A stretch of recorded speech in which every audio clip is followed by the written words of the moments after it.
It begins not with a cataclysm, but with a simple piece of accounting. In the suspended quiet of an archival room, far from the sun and the wind that shaped it, sits a small, unassuming tablet of baked clay.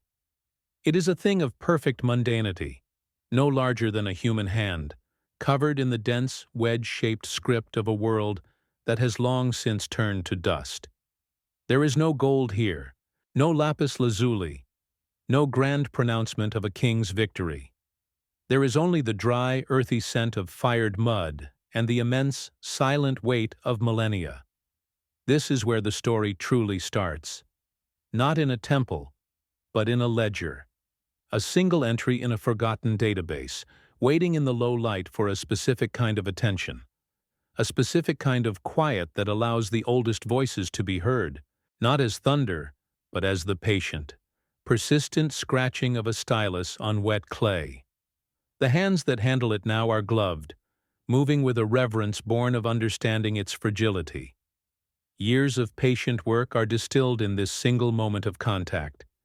The unearthing from the Iraqi soil, the painstaking cleaning, the long hours under a focused lamp, deciphering a language that has no native speakers left.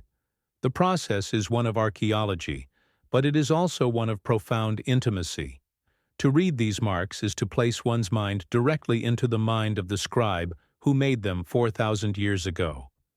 One can almost feel the methodical pressure of his tool, see the slight imperfections where the clay was uneven. This is not the study of history as a grand narrative, but as a collection of preserved moments, of individual thoughts and administrative tasks that have, against all odds, survived the slow, grinding erosion of time itself. The entry, once translated, is disarmingly simple. Item: assignment of 300 units of grain. Recipient: the Lower Temple of Urar. Authorizing entity: the Office of the Emissary Enbilulu. Purpose: maintenance of the Southern Canal Systems, Sector 7. The language is stripped of all poetry, all mythic grandeur. It is the language of logistics. Enbilulu is not presented as a god to be worshipped in this context, but as a regional director, a functionary whose authority is cited to justify an expenditure. The tablet is a piece of bureaucratic paperwork, a memorandum for the archives. It is a record of resource management, as unremarkable to its author as an email would be to us. And it is this very normality, this cold administrative precision, that plants the first seed of a deep and unsettling question that the scribe himself seems utterly unaware of. A pause is required here, a moment to let the air in the room settle, to watch the dust motes dance in the single beam of light illuminating the artifact. The hum of the climate control system is the only sound, a constant low drone that speaks of preservation, of a fight against decay. The information on the tablet does not demand an immediate reaction. It is not a dramatic revelation. Instead, it seeps into the silence, a quiet anomaly that does not shout for attention but waits to be noticed. The dissonance is not in the text itself, but in the space between the text and our expectations of it. We have been taught to look for myths, for stories of creation and divine wrath. We have not been prepared to find the meticulous procedural records of a celestial administration managing public works projects. The mind behind this tablet was not that of a poet. It was the mind of an accountant, a civil servant.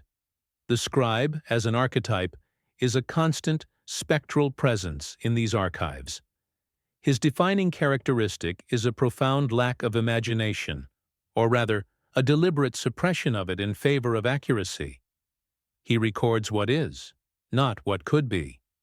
He is the keeper of lists, the validator of shipments, the archivist of decrees. For him, the world was a series of transactions to be documented: the allocation of grain, the surveying of a field, the assignment of duties to a figure like Enbilulu. These were all data points in a vast, functioning system. His world was not divided into the sacred and the profane. It was a single, integrated reality where the authority of the Anunnaki was simply another line item in the great ledger of the state. This is not an isolated document. As the researcher moves from this single tablet to the drawer that holds its neighbors, a pattern begins to emerge.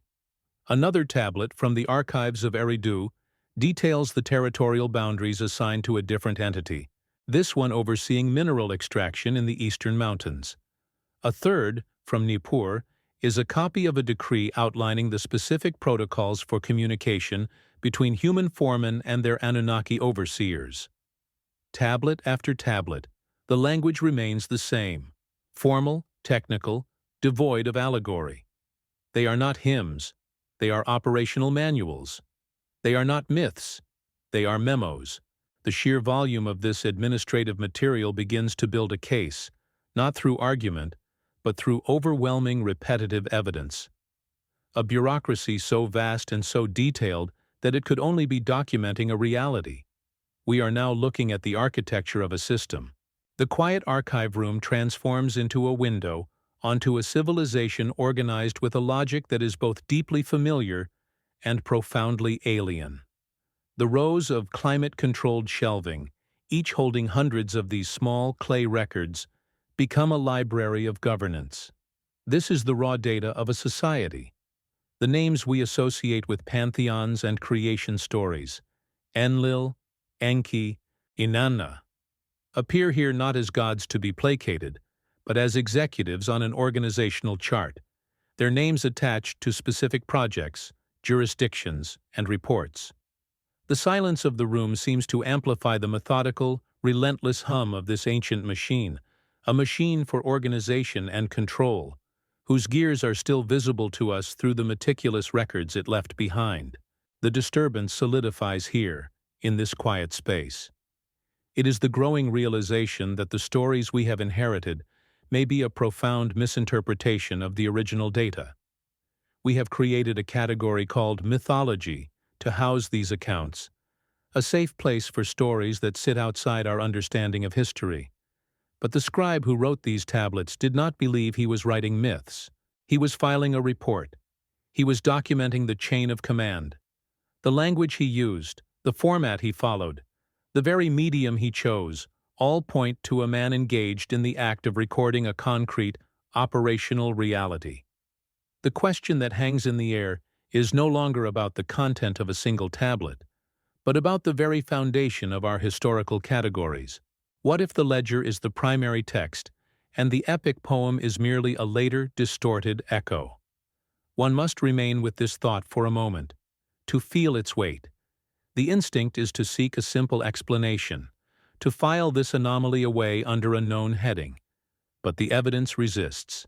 It sits there, on the velvet-lined tray, a small piece of clay that quietly and persistently refutes our assumptions. The low light of the archive feels different now, less a tool for preservation and more a condition for revelation. It is in the shadows and the silence that the comfortable partitions in our minds begin to dissolve. The line between myth and history, between God and administrator, becomes porous, uncertain. We are not just looking at an artifact. We are looking at a piece of evidence that suggests the map we have been using to navigate the past may be fundamentally flawed. And so we remain here, in the silence of the archive. Not because we seek an answer that shouts, but because we have heard a question that whispers. It is a question that emerges from the very dust of our origins, carried in the precise, emotionless script of a long-dead bureaucrat. There are those who can walk away from such a whisper, content to leave the old records undisturbed in their climate-controlled sleep. And then, there are those who stay. Those who understand that the most profound truths are not found in grand pronouncements, but are pieced together, fragment by fragment, in the patient quiet of the long watch. For those who remain, the work has just begun. The archive does not surrender its contents easily. It demands a specific kind of patience, a willingness to sift through mountains of the mundane to find the single unsettling entry. The journey into the cold record begins not with a decree from a god, but with a list. It is one of the most unsettling documents ever pulled from the soil of Iraq, the Sumerian king list. It is not a story nor a poem. It is a ledger of power, a succession list, compiled by a scribe whose only apparent goal was the meticulous recording of a chain of command. The script is tight. The columns are orderly. It is a document of state, an administrative tool designed for clarity and preservation, a testament to a culture obsessed with order, with lineage, and with the precise accounting of time. It presents itself as simple history, a factual record of who held the title of king, in which city, and for how long. The physical object itself, often a clay prism covered in dense cuneiform, seems to radiate a cold authority. The scribe's stylus moved with an unwavering hand, pressing the wedge-shaped marks into the damp clay with a practiced rhythm. There is no flourish here, no hesitation. He was not creating a myth. He was transcribing a database. The first entry is as stark as it is impossible. After the kingship descended from heaven, the kingship was in Eridu. In Eridu, Alulim became king. He ruled for 800 years. The number is recorded with the same dispassionate precision as if it were 28 years. The scribe offers no explanation, no justification. He felt none was needed. It was simply the next data point in the sequence, the official duration of a completed reign, to be filed and stored for future reference. The list continues, its cadence hypnotic, its contents shattering our framework of history. Alalangar ruled for 36 years. 2 kings, they ruled for 800 years. The scribe then notes a change in venue, as if recording a corporate headquarters relocation. Then Eridu fell, and the kingship was taken to Bad Tibira. There, 3 more kings are listed, their reigns equally staggering. Enmenlu-Ana for 200 years. Enmengal-Ana for 800 years. Dumuzid, the shepherd, for 36 years. The scribe dutifully tallies the totals. 3 kings. They ruled for 108 years. The numbers are not symbolic. They are presented as administrative facts, as lengths of service, as concrete spans of time measured, recorded, and summed up by a civil servant. One must pause here, in the suspended air of the archive. The silence is profound, broken only by the low hum of the machines that hold back time and decay. The numbers on the list do not scream for attention. They settle into the quiet, a persistent, low-frequency disturbance. 800, 36, 43, 200. They are so far outside the bounds of human experience that our first instinct is to dismiss them as metaphor, as the exaggerations of a primitive culture. But the rest of the document resists this interpretation. The language is too dry, the structure too formal. The scribe was not a poet. He was an accountant, and this was his audit of cosmic time, recorded on a shard of baked mud that now sits under a soft, focused light, challenging the very definition of a year. We move from the grand chronology of the king list to the daily minutiae of temple administration, and the strangeness only deepens. Here, the records are not about reigns, but about roles and responsibilities. A tablet from the archives of Nippur does not speak of Enlil as a thundering storm god, a being of mythic rage. Instead, it refers to him by a title that translates closer to chairman of the council or regional administrator. His decrees are not wild, divine pronouncements, but are recorded in the structured language of legal and administrative directives. They concern the allocation of resources, the arbitration of territorial disputes between city-states, and the authorization of large-scale public works projects, such as the digging of canals or the construction of granaries. The god has been replaced by the executive. Another set of fragments, unearthed from the ruins of Eridu, details the functions of the entity known as Enki. The hymns praise him as the god of wisdom and magic, a creator figure. But these administrative texts paint a different picture. Here, he is the chief engineer, or the Director of Operations. The tablets are not prayers, but progress reports. They list the specific duties assigned to his office: surveying the marshlands, managing the purification of water sources, and overseeing the quotas for mineral extraction from the lands to the east. His name is attached to inventories of tools, to schedules for labor crews, to geological surveys. He is not a being to be worshipped in these documents. He is a functionary to be reported to, a department head whose jurisdiction is clearly and methodically defined. The mind of the scribe who recorded these facts was operating within a different paradigm. For him, there was no sharp division between the sacred and the administrative. The authority of the Anunnaki was not a matter of faith, it was a matter of organizational structure. A decree from Enlil regarding the Tigris River's water levels carried the same bureaucratic weight as a tally of sheep being moved to a new pasture. Both were facts of his reality, data to be entered into the permanent record. This collapse of categories is perhaps the most alien aspect of these texts.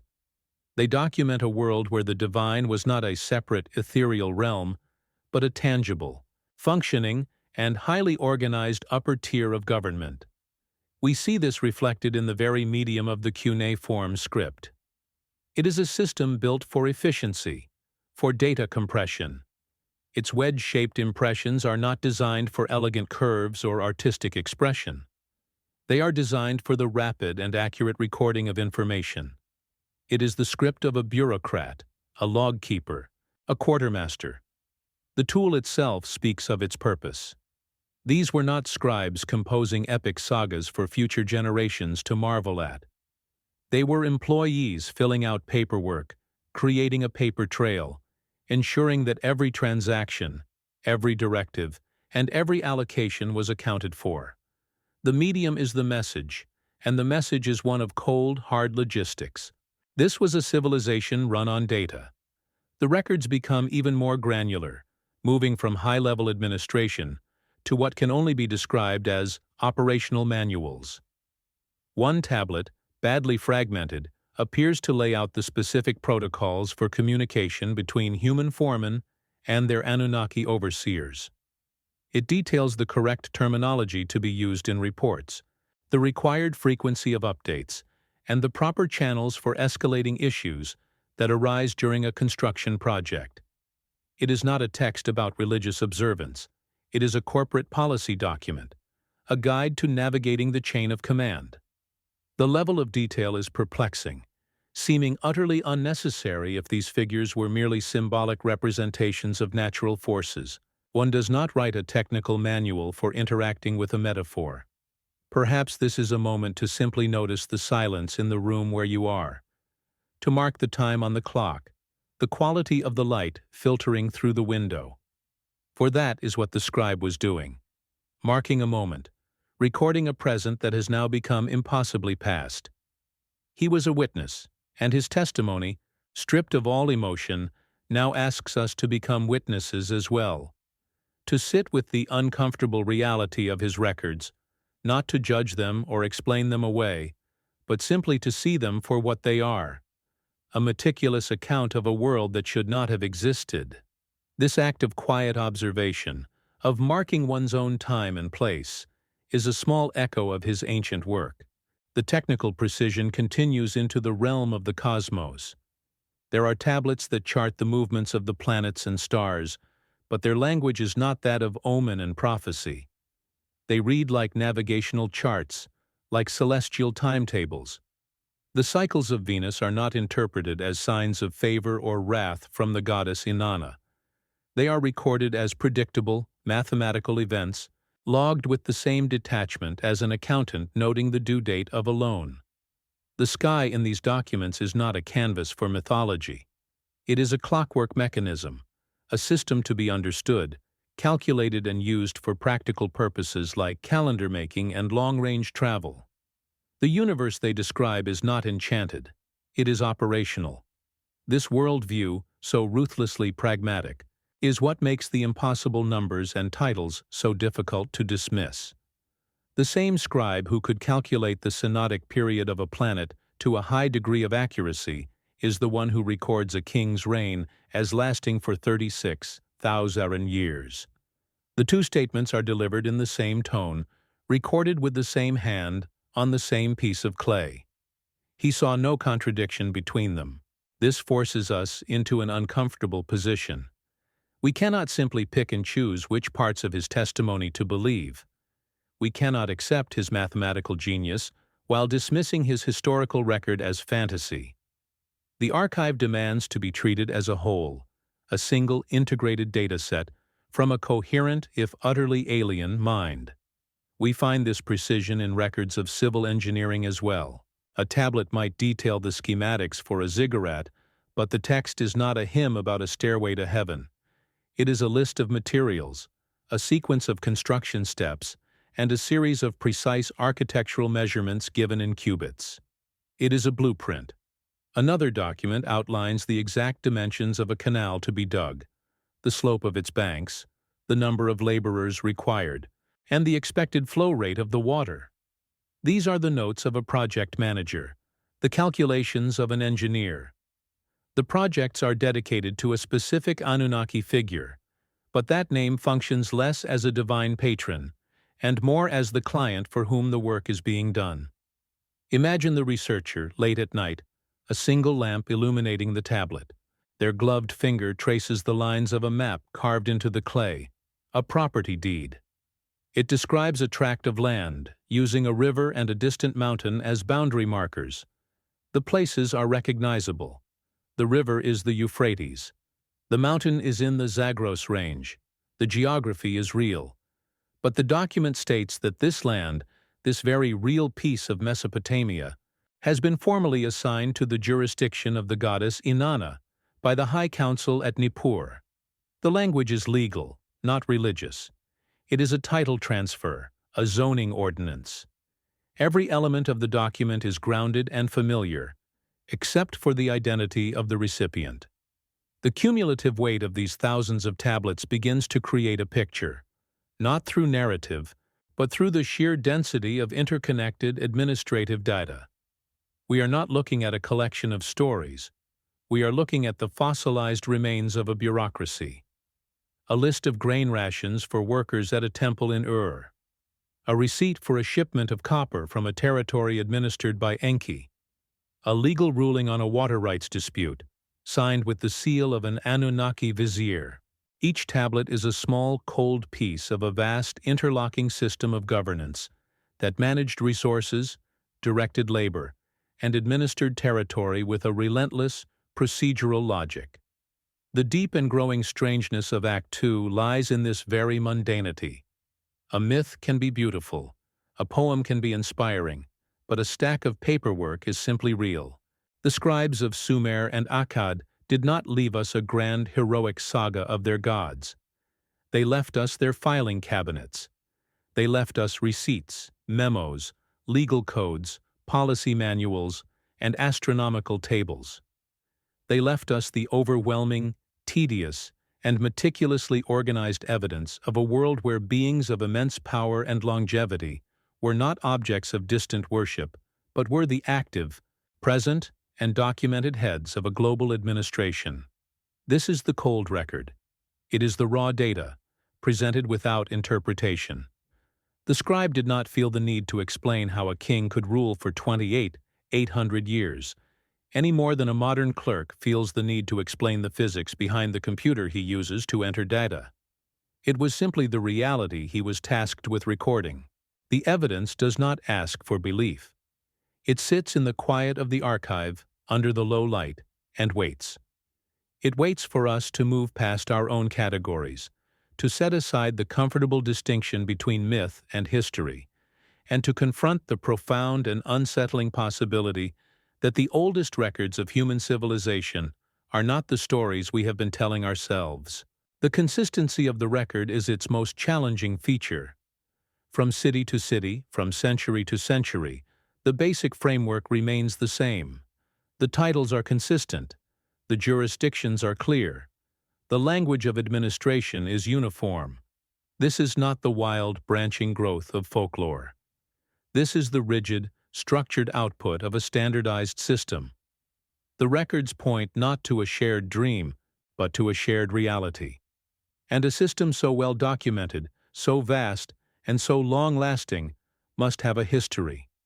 It must have a beginning, a period of operation, and perhaps a meticulously recorded protocol for its own conclusion. A final entry in the great ledger of the gods. The dust of southern Iraq holds more than just the memory of Sumer. It holds the layered sleep of a dozen empires that rose and fell in its wake. Here, miles from the excavated heart of Ur, a new trench cuts into the earth under a relentless sun. The work is slow, a matter of brushes and small trowels. The hand that guides the tool is patient, trained to feel the subtle shift in texture between packed earth and the unnatural hardness of a man-made object. For weeks, there has been nothing but pottery shards and the bones of forgotten livestock.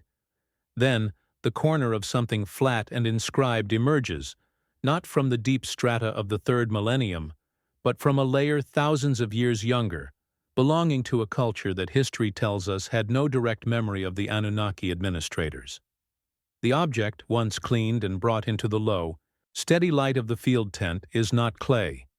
It is a thin sheet of hammered copper, now green with the patina of ages. The script is not cuneiform, but an early form of Aramaic. Yet as the translation slowly takes shape, a familiar chill settles in the air. The document is a territorial charter granting a local satrap the rights to collect tariffs along a newly established trade route. It is a standard piece of statecraft, unremarkable in its purpose. But it is the authorization clause that stills the hand of the linguist. The satrap's authority is granted under the oversight of a council whose name, when transliterated, is phonetically inseparable from the old Sumerian Council of Overseers, and it is legitimized by invoking the name of a sky guardian, whose listed duties, the surveying of lands and the charting of waterways, are identical to those assigned to Enki, the chief engineer, 2 millennia prior. The researcher places the digital photograph of the copper plate next to an image of a clay tablet from the archives of Eridu. The languages are different, the materials are different, the civilizations are separated by a chasm of time that saw the birth and death of entire peoples. And yet, the underlying structure is the same. It is a legal framework, a chain of command, a system of resource management that has been copied and pasted across the centuries, its original context lost, but its procedural DNA strangely, perfectly preserved. The names have been altered, sanded down by the tongues of new languages, but the functions remain. The job titles, the departmental responsibilities, have outlived the gods themselves, surviving as a kind of administrative ghost in the machine of a completely different empire. A moment of quiet observation is necessary here. One must see the two artifacts, not as text, but as objects. The rough, earthy texture of the Sumerian clay, fired to permanence in a kiln that has long since crumbled to dust. The cold, metallic sheen of the copper plate, its green corrosion a slow-burning fire of oxidation that has been eating at it for centuries. They are two distinct points in time, two wholly separate material realities. The wind that blows outside the tent, carrying the same dust that buried them both, is a reminder of the immense, grinding force of entropy they both resisted. The pattern is not just in the words. It is in the shared, improbable survival of a single, specific idea across a landscape of near-total erasure. The search expands, moving from the field to the silent, climate-controlled archives of distant museums. The researcher is no longer digging in the earth, but in the vast digital repositories of the world's collected knowledge. The query is no longer for a name, but for a structure. The search is for a specific tripartite hierarchy of authority: a local human ruler, a regional inspector or overseer with a specific set of technical duties, and a distant, unseen council whose approval is required for large-scale projects. The keywords are not God or spirit, but surveyor, allocator, registrar, director of works. The hunt is on for the ghost of a bureaucracy, for the echo of an organizational chart. The results begin to surface, slowly at first, then with an alarming consistency. A Hittite legal code from Anatolia, carved into stone, describes a system of land management for newly conquered territories. It establishes a local governor, but makes him accountable to a royal inspector of the Great Mountain, an official whose duties involve geological surveys and the assessment of mineral wealth, a direct parallel to the jurisdiction of an Anunnaki department head. The language is Hittite. The context is the expansion of an empire in 1400 BCE, but the organizational blueprint is Sumerian. The system is still running, its logic persisting long after its authors have become figures of myth. Further east, the trail appears in the earliest Vedic texts of the Indian subcontinent. Among the hymns to Indra and Agni, there are far more prosaic passages, often overlooked, that detail the precise duties of the Asuras. Before they were cast as demons in a cosmic war, the records describe them in a different light. They are the elder administrators, the ones who measured the land, who laid out the canals, and who assigned the domains of the younger gods. The texts speak of a time before the current age, when the world was governed by a different, more orderly and technical set of rules. The echo is faint, distorted by poetry, but the core function, a class of powerful non-human beings defined by their administrative and engineering roles, remains a disturbing parallel. There are patterns that only reveal themselves across great distances of time and space, visible not to the sprinter, but to the long-distance watcher. They are not in the headlines of history, but in the footnotes and the appendices. To recognize them is to participate in a specific kind of vigil, a patient watchfulness that this investigation requires. Those who remain here in the quiet are not seeking a sudden revelation, but are instead becoming attuned to a low, persistent frequency that hums beneath the surface of the accepted narrative. The story is not just in the ancient tablets, it is in the connections we are now beginning to draw between them, a map slowly emerging from the static of the past. The search moves into Egypt. Here, the divine is wrapped in layers of complex funerary rites and a pantheon of zoomorphic deities. It seems a world away from the cold bureaucracy of Mesopotamia. Yet, in the archives of the Old Kingdom, there are records that feel strangely familiar. The pyramid texts, the oldest known religious writings in the world, are not just spells for the afterlife. They contain passages that describe the structure of the cosmos as a kingdom, a state. They speak of the god Thoth not as a mystical ibis-headed figure, but as the divine scribe, the keeper of records, Indiyun, the one who measures the heavens and plans the earth. His role is not one of faith, but of cosmic administration. The researcher pulls up an image of an Egyptian relief side by side with an Akkadian cylinder seal. The iconography is wildly different. One shows pharaohs and animal-headed gods, the other shows bearded figures in horned helmets. But the accompanying texts, when stripped of their cultural context and reduced to pure function, tell a similar story. Both describe a transfer of technology. On the Egyptian relief, Thoth is shown giving the king the tools for measuring land, the rope and the cubit rod. On the Akkadian seal, a figure identified as Enki is shown giving a human ruler a plow and a bag of seed. In both cultures, separated by desert and centuries, civilization is not depicted as a human invention, but as a curriculum, a set of technical skills and administrative systems handed down from a non-human source. This pattern of the handover becomes the new focus. It is a recurring scene in the foundational stories of civilizations across the globe. The Inca speak of Viracocha, who walked the earth teaching the people the arts of farming, astronomy, and government before departing across the sea. The myths of the Yellow Emperor in China tell of a celestial ruler who descended to give humanity the gifts of writing, mathematics, and civil engineering. The stories vary in their details, in their cultural dress, but the core of the event is the same: A period of direct tutelage by powerful beings, followed by their withdrawal and the establishment of a human kingship to carry on the newly implemented system. A pause. The weight of this recurrence is not in any single story, but in their chorus. It is the difference between a single voice and a choir singing the same note in a dozen different languages. The mind seeks refuge in coincidence, in the theory of a shared human archetype. But the parallels are too specific, too technical.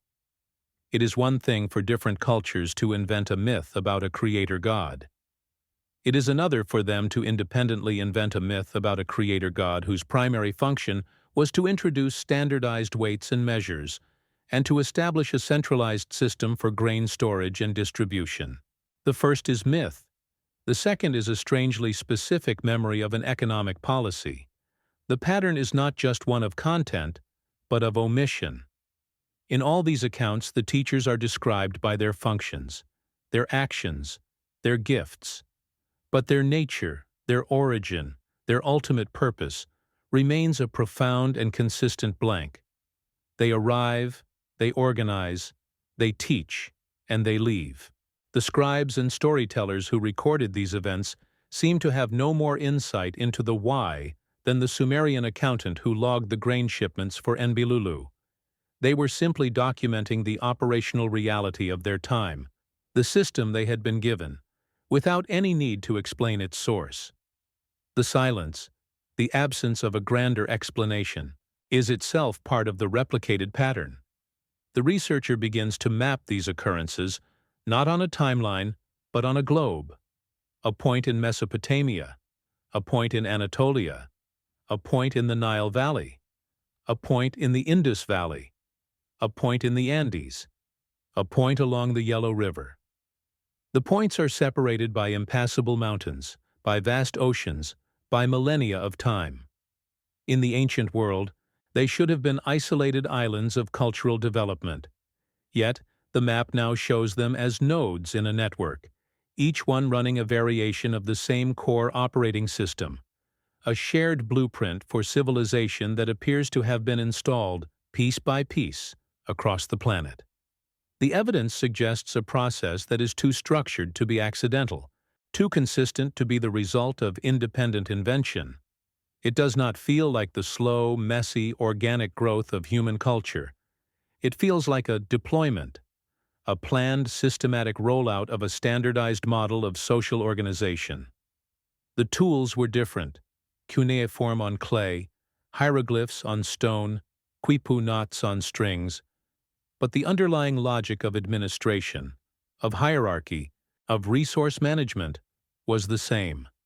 It was as if a single architect had designed a series of buildings for different climates, altering the materials, but always using the same foundational blueprint. The archive room, which once felt like a window into a single lost city, now feels like a single terminal connected to a forgotten global network. The hum of the climate control seems to be the sound of servers, holding the fragmented data of a worldwide system. The researcher is no longer just an archaeologist studying one culture. They have become a systems analyst, tracing the ghost code that appears in the records of a dozen different civilizations, all of which believed themselves to be utterly unique, the center of their own world. They were all perhaps just regional offices of the same ancient enterprise. The silence that surrounds these records now takes on a new dimension. It is not just the silence of a single, departed group from Sumer. It is the silence that follows a global event. The departure was not a local affair. If the system was planetary, the withdrawal must have been as well. The questions multiply. Was the handover synchronized? Was there a final global directive? The records that document the system's operation are plentiful, but the search must now turn to a different kind of record, the one that documents the moment the system was officially, and perhaps simultaneously, shut down. The work of the researcher shifts again. The focus is no longer on the similarities in the operational phase, but on the records that might describe the transition, the decommissioning. The search is now for the final entry in the ledger, the last memo from the High Council, the closing of the accounts on a planetary scale. The investigation has moved from uncovering a pattern of presence to the far more difficult task of uncovering a pattern of coordinated absence. A new kind of darkness falls in the archive, the darkness of a void that is not empty, but is instead a deliberate and structured silence, the final, most profound act of a forgotten administration. The system, as it appears in the cold record, was not an abstraction. It was managed. The lists and ledgers, the decrees and the directives all point upwards to a source of authority. They are the paper trail of an administration, and an administration is composed of administrators. The scribes refer to them collectively with a term that has come down to us through the filter of mythology, the Anunnaki. But in the earliest records, this is not the name of a pantheon. It is a functional designator, a classification on an organizational chart. They are the ones from whom the kingship descended, the ultimate source of the directives that the scribes were tasked with recording. Their presence is not announced with thunder. It is noted in the authorization line of a memorandum. They do not enter the record as figures of faith, but as a pre-existing condition of reality. The scribe never explains who they are, just as a modern accountant would not explain the existence of a board of directors. Their authority is the assumed context for every transaction he records. Their names are attached to the very fabric of civilization. One does not build a temple for them in these early texts. One receives a work order from their department to construct it. This subtle but profound distinction is everything. It shifts the relationship from one of worship to one of employment. Humanity in these administrative records is not a congregation. It is a workforce carrying out the meticulously documented projects of a higher authority. The records from Nippur, the ancient administrative capital, speak of the one called Enlil. Later poems would cast him as a volatile god of the storm, a distant and often wrathful king of the heavens. But the administrative tablets from his city describe a different function. Here, his name is attached to the final ratification of territorial boundaries between city-states. He is the arbiter of high-level disputes, the final signature on treaties. His title, when stripped of its poetic baggage, translates most accurately to Chairman of the Council, or Chief Executive. His decrees are not wild pronouncements. They are recorded in the dry, legalistic language of a final verdict, to be filed in the Central Archive and distributed to the regional governors for implementation. A moment to consider the nature of this power. The authority of Enlil, as documented by the scribe, is not mystical. It is procedural. It is the authority of a supreme court, of a final arbiter whose word closes the case. The silence that follows the invocation of his name on a legal tablet is not the awestruck silence of a supplicant. It is the quiet of a settled matter, of a debate that has been concluded, and a decision that is now a binding part of the permanent record. He is not a being to be prayed to for a favorable outcome. He is the office from which the final outcome is issued. The power described here is not the power of magic. It is the immense grinding power of an ultimate bureaucracy. Then there is the figure of Enki, associated with the city of Eridu. Myth remembers him as the god of wisdom, magic, and creation. The ledgers and technical manuals remember him as the chief engineer or director of research and development. The tablets bearing his seal are not hymns celebrating his cleverness. They are geological surveys, inventories of mineral resources, and schematics for canal systems. They are progress reports on the genetic modification of wild grains into cultivable crops. They are records of technology transfer. His wisdom in these primary source documents is not philosophical. It is applied science. He is the head of the technical division, the being responsible for understanding and shaping the material world according to the Council's directives. This disconnect between the administrative record and the later myth is a recurring pattern. The scribe, in his daily work, was documenting the operational role of Enki. He recorded the quotas for copper and gold assigned by Enki's department. He filed the reports on water salinity levels in the southern marshes that were sent to Enki's office. He saw not a god of magic, but a technocrat, a problem solver, a being defined by a specific and highly technical set of responsibilities. The myth of the wise creator appears to be a later attempt to build a story around a job description, a poetic interpretation of a function that was, in its original context, simply a statement of fact. One must pause here, in the low light of the archive. The air is still, heavy with the scent of dry clay and preservation chemicals. The silence is not empty. It is filled with the unasked questions of the scribe. He saw no need to explain these beings, to justify their existence or their roles. They were simply the managers. Their reality was as mundane and as fundamental to his world as the sun that baked the clay of his tablets. To sit with one of these records is to sit with that profound and unnerving normality. It is to look at a world not through the lens of myth, but through the cold, clear glass of an annual report. In the records of Uruk, the name of Inanna appears. She would later be known as the passionate and powerful goddess of love and war, a figure of immense drama and complexity. But the earliest Uruk period administrative texts show her in a different capacity. Here, she is the designated governor of a specific territory. The records pertaining to her are about the management of that domain.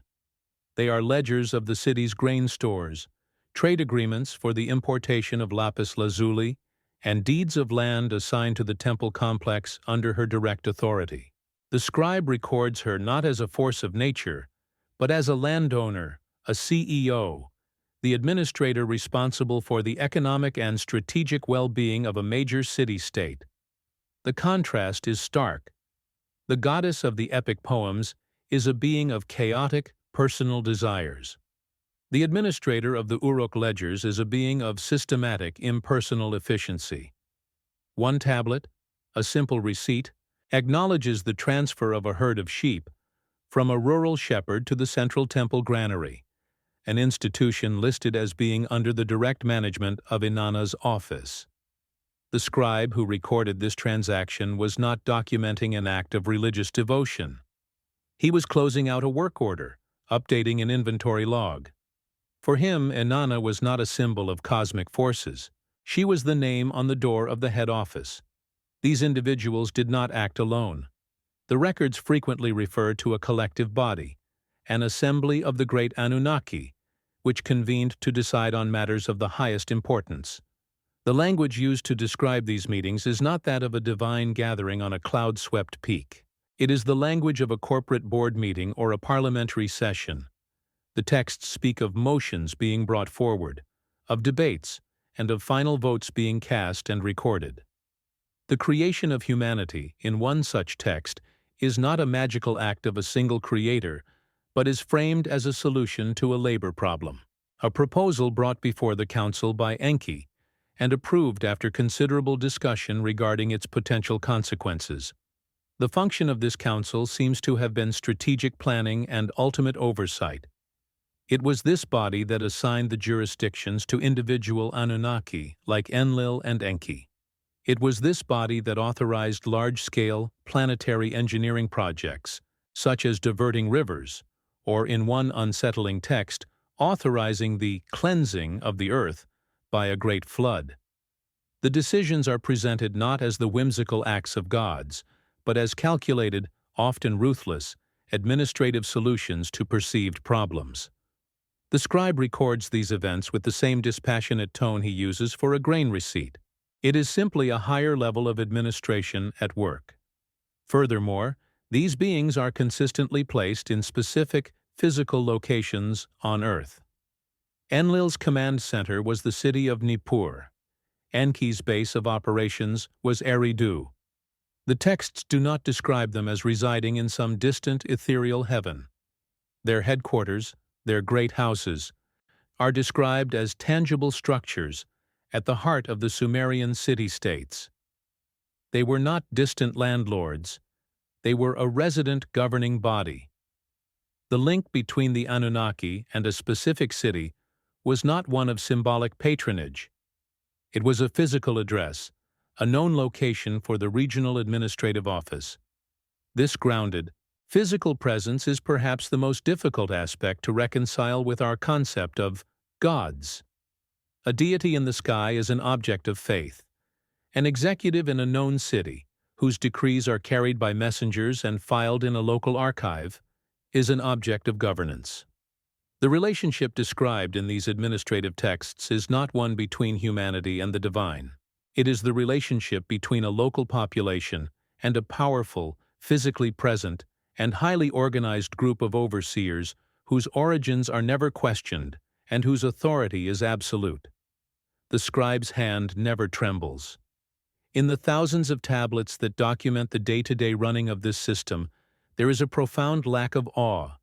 There is no praise, no worship, no fear.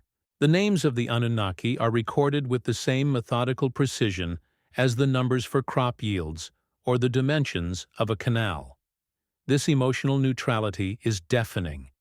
It suggests a reality so established, so utterly mundane to the people living within it, that it required no commentary. One does not write hymns about the laws of physics. One simply uses them. For the scribe, the Anunnaki were a foundational fact of his world, and his job was not to interpret them, but to record their instructions. The cumulative effect of these records is deeply unsettling. The strangeness is not born of mythic creatures or impossible events. It is born of a familiar, almost tedious logic applied to an impossible context. We are looking at what appears to be the meticulous, bureaucratic record of a planetary-scale colonial administration, run by beings of immense longevity and technological capacity. The evidence does not point to a religion. It points to a project, a vast, ancient, and highly organized enterprise for the management and development of a world. And every enterprise, no matter its scale, has a beginning, a period of operation, and an end. If their presence was so deeply embedded in the mechanics of the world, from the legal system to the agricultural cycle, then their departure could not have been a simple vanishing. It would not be a mythic ascent into the heavens. It would have to be a process, a structured, orderly, and likely well-documented withdrawal. There would be a final set of instructions, a formal transfer of power, the closing of accounts.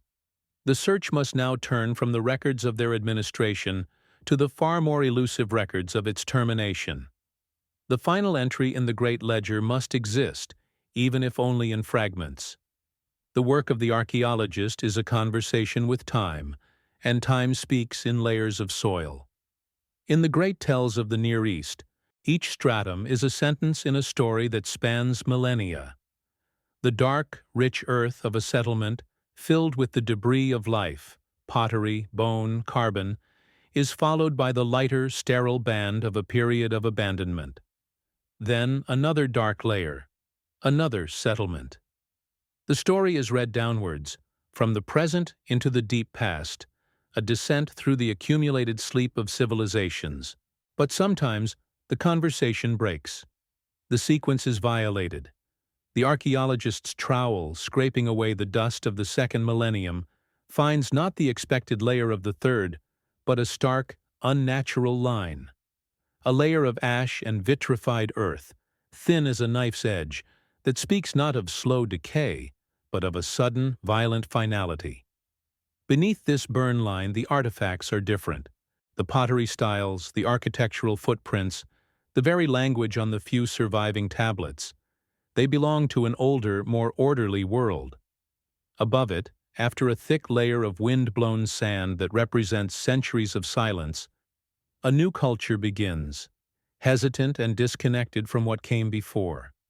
The silence between these layers is not a simple gap in the timeline. It is a wound in the earth itself. It is a physical record of an interruption so profound that it severed a civilization from its own roots.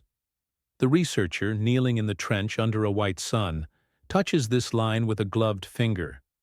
It is the physical manifestation of the invisible antagonist. It is the place where the record was not just lost, but deliberately, violently stopped. The silence is not confined to the soil. It is carved into the very stone of the official chronicles. The great king lists, which for centuries recorded the reigns of rulers with meticulous, impossible numbers, reach a certain point in their recitation and then fracture. The list breaks, often with the simple, stark phrase, "Then the flood swept over." After this line, the entire nature of the record changes. The kingship is once again lowered from heaven, but the reigns are different. They are shorter, human scale. The old titles of the Anunnaki administrators disappear from the official documents, or are relegated to the realm of ancient history, spoken of in the past tense. The scribe who records this new dynasty offers no explanation for the change. He simply begins a new ledger, on a new page, as if the previous one had been closed by an authority he had no need to name. One must pause here, in the quiet of this transition. The scribe's lack of commentary is the most profound commentary of all. He does not lament the end of an era or celebrate the beginning of a new one. He is a bureaucrat, and his job is to record the current state of the system. The system has been rebooted, and he has opened a new file. The silence that surrounds this event in the texts is not the silence of ignorance, but the silence of protocol. It is the clean, sharp silence of a sealed document, of an account that has been formally closed and archived. The flood, in this context, feels less like a mythic cataclysm and more like the final, definitive act of a planet-wide corporate restructuring. The most visceral evidence of this structured silence comes from the ashes of Nineveh. When the library of Ashurbanipal was burned in 612 BCE, the thousands of clay tablets in its collection were fired to a ceramic hardness, preserving them for the archaeologists who would find them 2.5 millennia later. But this preservation came at a cost. The heat was so intense it fused tablets together, shattered others into 1,000 pieces, and warped the cuneiform script. The work of the modern researcher piecing these fragments together is a forensic task. It is an attempt to reconstruct a library that was not merely destroyed, but murdered. The fire was an act of erasure, a final desperate attempt to silence the voices held in the clay. And what was the nature of the knowledge that someone wanted so desperately to destroy? As the fragments are sorted and translated, a pattern emerges in the loss. The hymns, the epic poems, the chronicles of human kings, many of these survive in multiple readable copies. But the administrative texts from the earliest periods, the ones that detail the functions and jurisdictions of the Anunnaki Council, the technical manuals, the celestial timetables, these are what exist in the most fragmented, most fire-damaged state. It suggests the fire was not a random act of pillage, but a targeted assassination of a specific category of information. The goal was not to burn a city, but to burn a memory, to sever the link to the operational details of the old system. The archive, then, becomes a crime scene. Each broken tablet is a piece of evidence. The researcher is no longer just a historian. They are an investigator, sifting through the debris of a great and ancient arson. The invisible antagonist is no longer a passive absence. It is an active force, a fire that consumed the records and left behind a legacy of deliberate confusion. The silence is not a void. It is the sound of ash settling, the quiet that follows a great and terrible act of censorship. We are not looking at what time has forgotten. We are looking at what something, or someone, wanted to be forgotten. The quiet of the museum reading room feels different now, charged with the lingering heat of that ancient fire. This is a point where the flow of information ceases, a point of deliberate breakage. For those of us who have followed the trail this far, into the silence and the ash, it is a moment to mark our own presence in the long chain of witnesses. It is an act of quiet defiance against the erasure. If you feel compelled, you can participate in this small ritual. In the space provided for comments, simply record the word interval. It is not a statement or a question. It is a marker, a recognition of a pause in the record, a collective acknowledgement of the silence before we proceed into what remains. The pattern of erasure is not unique to Mesopotamia. A similar silence falls across the historical record of other ancient civilizations at roughly the same period. In Egypt, the detailed pragmatic records of the Old Kingdom, with their engineer gods and administrative cosmos, give way to a period of chaos and collapse known as the First Intermediate Period. When the kingdom re-emerges, its theology is different. The gods are more distant, more mythic, their roles less defined by technical function and more by symbolic power. The memory of the old system has been disrupted, replaced by a new narrative. The Library of Alexandria, centuries later, would suffer a similar fate, its destruction ensuring that the deepest knowledge of the ancient world would be lost to all but a few scattered esoteric traditions. The trail of the antagonist, the agent of silence, can be traced through these coordinated events of destruction. We see it in the Hittite Empire, where the collapse of their civilization is accompanied by the near-total disappearance of their royal archives. We see it in the Indus Valley, where the Harappan civilization, with its orderly cities and undeciphered script, vanishes from history, leaving behind no record of its decline, no story of its end. It is a planetary phenomenon. Across the ancient world, the foundational records, the operational blueprints of the first civilizations, seem to have been systematically targeted for removal. The silence is not a local dialect. It is a universal language. This erasure extends even to the vocabulary itself. In the oldest Sumerian texts, there are words, titles, and technical terms that have no descendants. They are linguistic orphans. These are the words used to describe the specific functions of the Anunnaki, the precise mechanics of their technology, the very structure of their administration. As the record moves forward in time, these words are replaced by more general, more abstract, and more religious terms. The precise, technical language of the early scribes is lost, and with it, the ability to accurately describe the reality they were documenting. The erasure was not just of tablets, but of the very words needed to understand them. Imagine the linguist, late at night, staring at a single, untranslatable word on a tablet. The context suggests it is a title, a role, a specific job. But there is no root, no cognate in any later language. It is a ghost word, a fossil of a concept that has been so completely removed from the world that even its name is now meaningless. The researcher can feel the shape of the idea from the words around it, but the core is a perfect blank. This is the work of the antagonist at its most subtle and most profound. It is not just burning the books, it is erasing the alphabet they were written in, ensuring that even if a page survives, it can no longer be read. The evidence for this is sometimes brutally physical.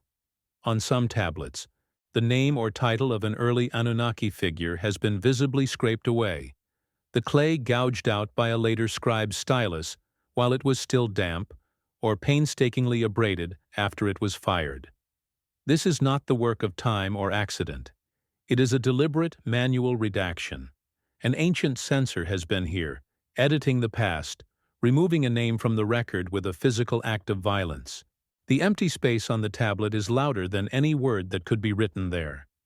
It is a testament to a conflict, a change in policy so significant that the historical record itself had to be altered to reflect it. The silence, therefore, is not an emptiness. It is a presence.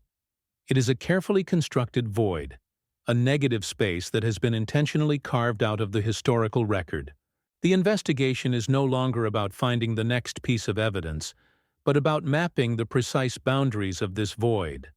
By tracing the edges of what is missing, the burned libraries, the lost words, the redacted tablets, the sterile layers in the earth, we can begin to see the shape of the thing that was removed.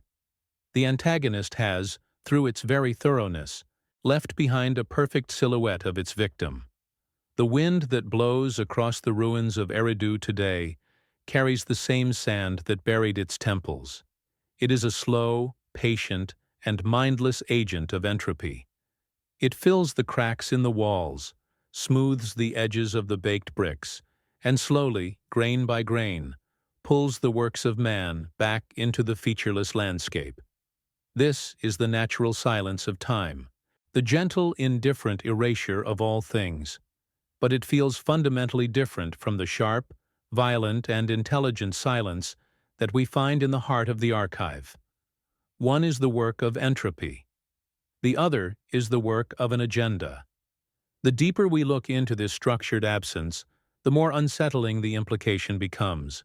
Perhaps the final and most significant act of this ancient administration was not the building of cities or the teaching of agriculture. Perhaps their greatest project was the meticulous and systematic curation of their own memory. The goal was not to be remembered as they were, as engineers, as administrators, as overseers, but to be transformed into something else entirely. To become distant gods, figures of myth, their operational reality safely buried under layers of poetry and the ash of burned libraries. The silence, then, was not an ending. It was a beginning. It was the necessary condition for the birth of a new kind of history, a human history, built upon a foundation of deliberate forgetting. The vacuum was created so that we could fill it with our own stories, our own religions, our own kings. The final directive from the High Council may not have been written on a clay tablet, but in the very fabric of the historical record itself. That final decree was a single, silent command: to forget the system, and to remember only the myth. The departure was not a withdrawal, it was a carefully managed disappearance. The journey to this point has been a descent, step by patient step, through the quiet layers of the archive.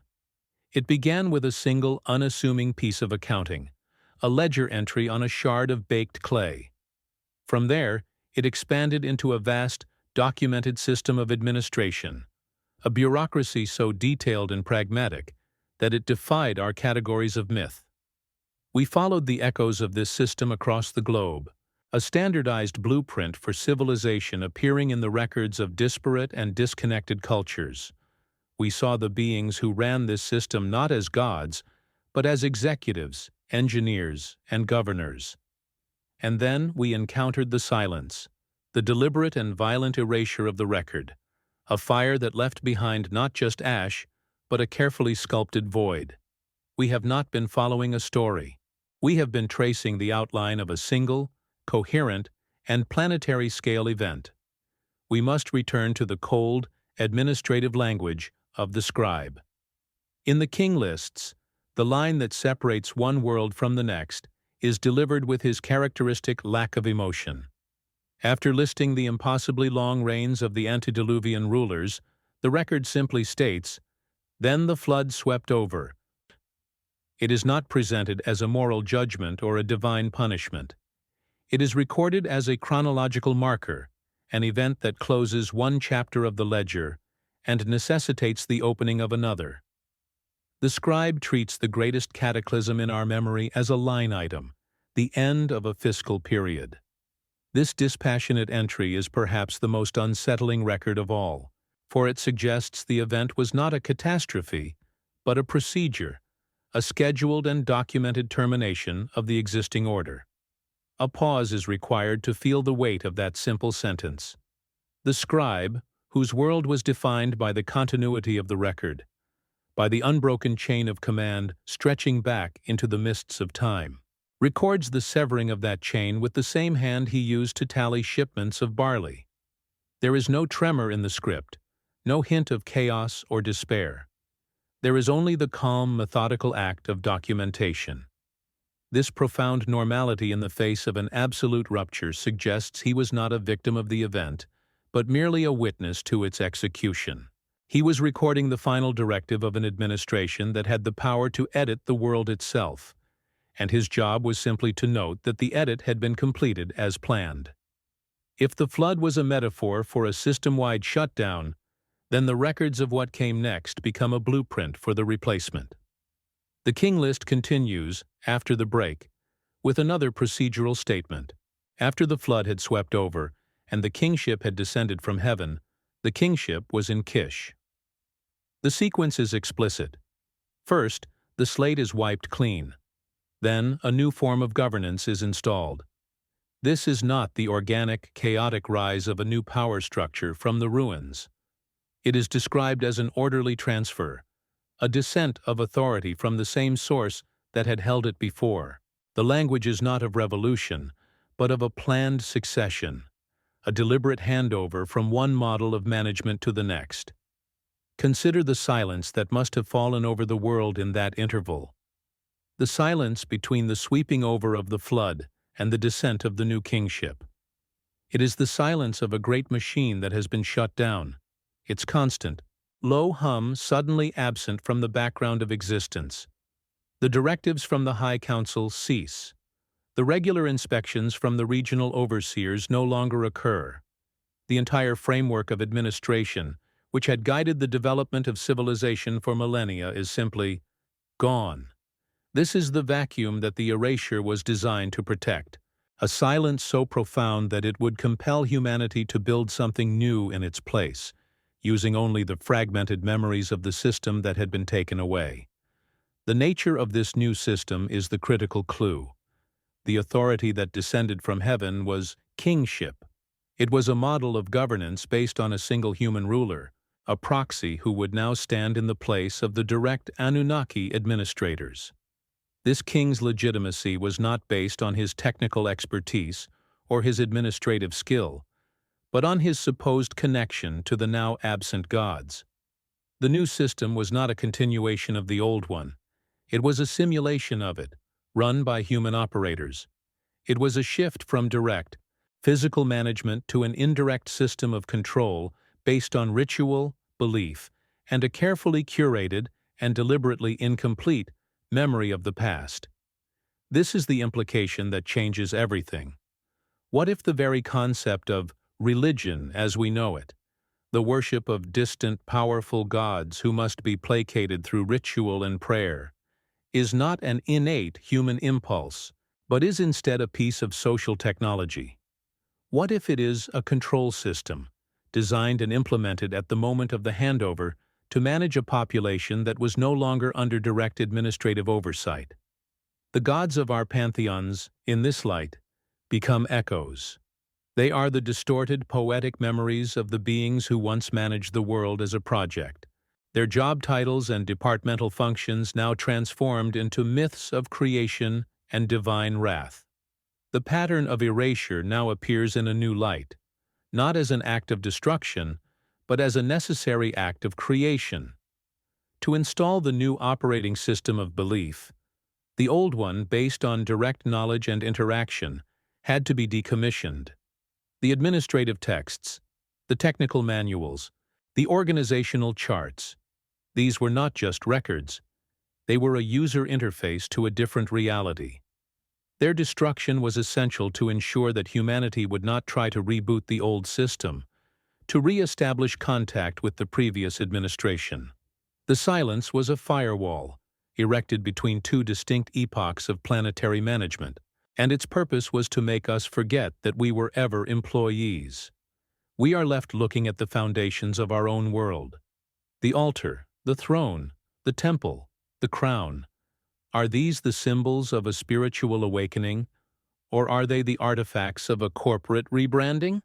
Are our deepest beliefs our own, or are they the lingering echoes of a final set of instructions we have long since forgotten how to read?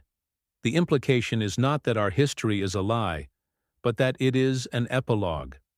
The grand story of human civilization, with its empires and its faiths, its triumphs and its tragedies, may be nothing more than the long, slow, and often chaotic process of a local workforce learning to manage a project after the original executives have departed, leaving behind only a heavily redacted mission statement. To follow this path of inquiry is to accept that it may not lead to a comfortable destination.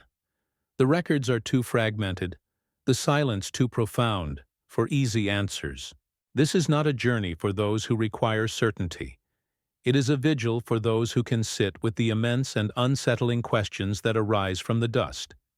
If this long watch is a task you choose to continue, know that you are joining a quiet and patient observation that has been kept in one form or another since the first scribe made his final, dispassionate entry.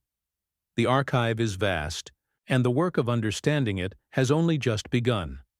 This reframes the antagonist, the silence, into something far more complex. It is not simply a void. It is a tool.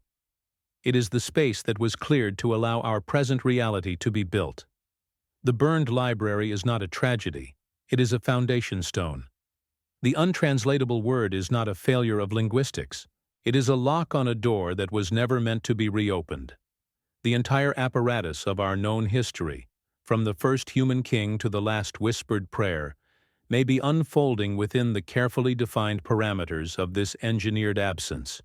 We are not the inheritors of a lost golden age. We are the children of a deliberate and structured forgetting. The scale of such a project is difficult to comprehend. It would require a level of planning, coordination, and foresight that transcends our understanding of history. To decommission a planetary system, to erase its operational memory, and to install a new, belief-based control system in its place, all while ensuring the underlying civilization remains viable. This is an act of engineering on a civilizational scale. The beings who could execute such a plan were not gods in a religious sense. They were something far more pragmatic, and perhaps far more unsettling. They were architects of reality, and we are, perhaps, still living inside their last and greatest structure. We must pause again and simply be in this moment. In the quiet of this room, the low hum of electricity in the walls, the faint light from a distant screen, all of the complex systems that support this present reality, the legal codes, the economic structures, the political hierarchies, can be traced back, in a direct lineage, to the models first laid down in the dust of Mesopotamia. We have refined them, expanded them, fought wars over them, but the fundamental blueprint remains strangely intact. The ghost of that first administrative system is still running, deep in the code of our own societies, even if we have long since forgotten its original purpose. The search, then, is no longer for what was lost. It is for what was left behind, hidden in plain sight. The truth of this departure may not be buried in a single, undiscovered tablet. It may be encoded in the very structure of the world we have built. The myths we tell, the gods we worship, the kings we serve, perhaps these are not our inventions, but our inheritance. They are the functioning components of the replacement system, the tools we were given to continue the project after the managers had gone. Our civilization is not a monument to our own ingenuity. It is a testament to the profound and enduring success of their final, silent directive. The researcher in the archive looks up from the tablet. The cuneiform symbols, which once seemed to be a window into the past, now feel like the bars of a cage. The record does not just describe a world, it defines one. The scribe was not just an observer, he was a programmer, inputting the code that would shape the next 10,000 years of human history. The silence he recorded was not an ending. It was a command line, waiting for the next instruction to be entered. And we, his distant descendants, have been entering those instructions ever since, without ever asking who wrote the original program. The ultimate implication, then, is not about the past, but about the present. It suggests that our perceived freedom, our sense of being the masters of our own destiny, may be an illusion, a carefully designed feature of the system we inhabit. We have been left to run the project on our own, but the project's goals may not be ours. We are following a blueprint whose full contents we cannot see, guided by a memory that has been intentionally corrupted into myth. The greatest mystery is not where the Anunnaki went. The greatest mystery is what they intended for us to build in their absence, and whether that construction is yet complete. The hum of the climate control system is a constant, low drone, the only sound in a room built to defy time. We are back where we began. Here, under a single focused beam of light, sits the small tablet of baked clay. It is no longer just a ledger entry. It is a key, and it is a lock. Its surface, covered in the precise, wedge-shaped marks of a long-dead language, feels less like a message from the past and more like a piece of the past itself, a fragment of a different reality that has somehow broken through into our own. The air is still. The dust motes dance in the light, each one a tiny world, a tiny lifetime, falling through the immense quiet space that separates us from the hand that made this object. The story does not end here. This is simply where the record, as we have it, falls silent. The archive at night is a place of profound solitude. Row after row of gray steel shelves stretch into the darkness, a silent library of forgotten moments. Each drawer holds a city, each tablet, a life's work. The sheer volume of what is stored here is a testament to what has been lost. For every tablet that survived, 1,000 were turned to dust by the sun and the wind, or to rubble by the fall of an empire. And for every one that was lost to time, how many more were deliberately destroyed, their knowledge burned and their memory scoured from the record? The darkness in this room is not an absence of light. It is a presence.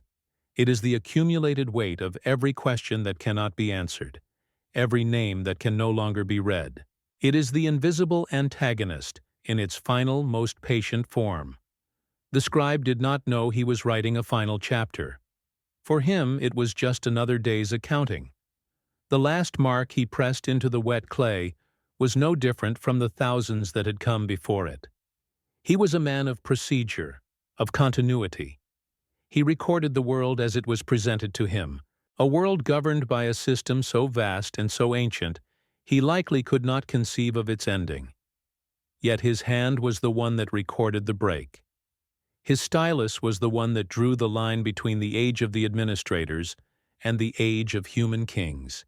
He documented the handover, the closing of the accounts, and then, presumably, he went home. He did not know that the silence that followed his last entry would stretch across 4,000 years, waiting for us. Tonight the wind blows from the west, carrying fine sand from the great desert, and spreading it like a thin veil over the excavated bones of Ur. Here, there are no climate controls, no archival shelves. There is only the moon and the slow, grinding work of entropy. The foundations of the ziggurat, which once seemed a permanent feature of the world, are now just scars in the earth, their lines blurred by the patient, persistent dust. This is the natural decay, the gentle forgetting that is the fate of all things built by human hands. But the silence that echoes from this place feels different. It is not the quiet of a city that has died, but of an office that has been deliberately and permanently closed. The wind whispers through the empty doorways, but it carries no answers. Look up from the ruins. The stars are the same. The constellations of the lion and the bull turn in the sky just as they did for the scribe, for the first kings, for the administrators themselves. This is the great silent archive that cannot be burned. Its cycles were measured, its movements charted on the clay tablets now stored in the dark. The sky was not a mystery to them. It was a clock, a map, a vast and predictable machine. They saw in its movements a reflection of the order that governed their world. But the stars are indifferent witnesses. They hold the memory of everything, but they tell us nothing. They simply turn, marking the passage of another night in the long, quiet vigil we have inherited. A record is not the event. It is only the shadow that the event casts, preserved in clay or stone. We have spent our time in the archives, looking at these shadows, piecing them together to guess at the shape of the body that cast them. We have seen the shadow of a vast and complex administration, a system of planetary management. We have seen the shadow of its structured, orderly withdrawal. But what of the event itself? What was the light that cast such a long and detailed shadow? The tablets do not tell us. They are the fossilized footprint, not the creature that made it. The silence in the archive is the final, humbling reminder that we may be forever confined to studying the tracks, never to see the face of what passed by. Did the scribe ever look up from his work and wonder? Did he ever question the nature of the beings whose directives he recorded? Did he ask where they came from, or why their reigns were measured in millennia? The texts offer no hint of such curiosity. The system he served was his total reality, the water he swam in. To question it would have been as pointless as questioning the existence of the sky or the heat of the sun. This lack of questioning is perhaps the most alien aspect of the entire record. It speaks of a world so completely ordered, so thoroughly managed, that the space for doubt had not yet been invented. The silence we are studying is not just in the records. It was in the minds of those who wrote them. The ghost of that order remains. It is embedded in the very structure of our own world, hidden in plain sight. The concept of a legal code, handed down from a higher authority. The idea of a divine right of kings. The hierarchical structure of our corporations and our governments. The meticulous accounting of our economies. These are not our inventions. They are the echoes of a system we have forgotten. The remnants of an operating manual whose first pages have been torn out. We continue to run the programs, unaware of who wrote the original code, or for what ultimate purpose. The past is not dead. It is not even past. It is the invisible architecture of our present. We tell ourselves that our history began with a great invention. The invention of writing, of law, of kingship, of religion. But the record suggests it began not with an invention, but with a departure. Our beginning was their ending. The first human king was not a founder. He was a replacement, an inheritor of a throne that had been deliberately vacated. The first priest was not a visionary. He was an archivist, tasked with preserving a memory that had been intentionally corrupted into myth.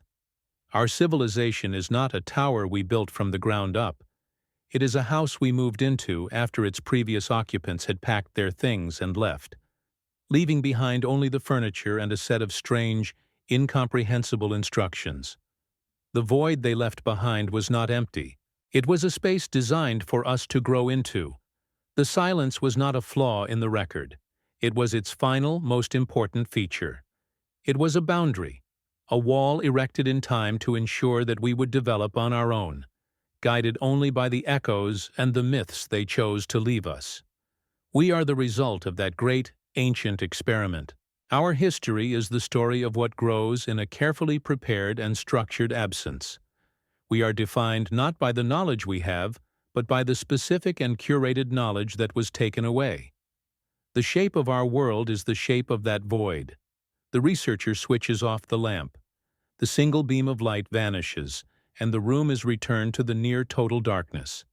The tablet, now invisible on its velvet tray, seems to gain weight in the dark, its silence becoming a tangible presence. The work for the night is done. The fragments have been catalogued, the translations cross-referenced, the questions noted. But nothing has been solved. The vigil is not about finding an answer that will end the search. It is about keeping the question itself alive. It is a promise made to the past, a promise to keep looking, to keep listening, to keep watch in the long, quiet darkness. The drawer slides shut, a soft, metallic sound in the immense quiet. The lock clicks. The tablet is once again part of the great sleeping archive, one voice among millions, waiting. The researcher walks away, their footsteps echoing briefly in the empty corridor before they too are absorbed by the silence. The only light now is a single, green LED on the climate control unit. A tiny, unblinking eye keeping its watch over the accumulated memory of the world. It is a heart that does not beat, a sign that the system is stable, that the preservation continues. The story does not end because the screen goes dark. It is here, in the quiet that follows, that the real work begins. The question has been passed to you. It is not a question of what to believe, but of what to notice. What patterns, what echoes, what structured silences persist in the world around you. The archive is not a distant place of clay and dust. It is all around us. We are living in it. The departure was not a single event, long ago. It is a continuous, unfolding process. and its true purpose remains the great, unanswered question at the heart of our own story. The hum continues, steady and low. The green light glows in the dark. The waiting goes on.